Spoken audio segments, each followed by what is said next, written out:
मराठा आरक्षणासाठी मनोज जरांगे पाटील यांनी शुक्रवार दिनांक 29 ऑगस्ट पासून आझाद मैदानावर उपोषणाला प्रारंभ केला आणि त्यांची साथ निभावण्यासाठी आलेल्या लाखो मराठी बांधवांनी दक्षिण मुंबईत मुक्काम ठोकला।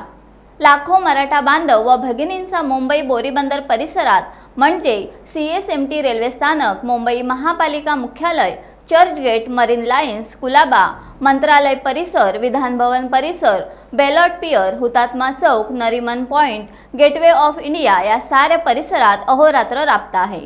हे लाखो मराठा बांधव दिवस रात्र मुंबईत फिरत असतात। मध्यरात्री देखील मुंबईत त्यांचा जोरदार जल्लोष सुरू असतो। आमचे प्रतिनिधी श्री अमोल पवार यांनी मध्यरात्री 12 वाजता तेथे जाऊन प्रत्यक्ष फोटो व व्हिडिओ पाठवले, ते सारे आमच्या दर्शकांसाठी देत आहोत।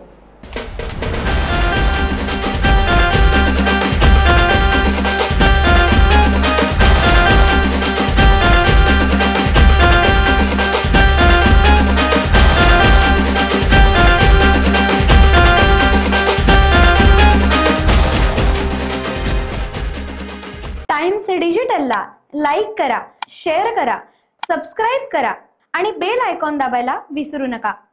Times digital.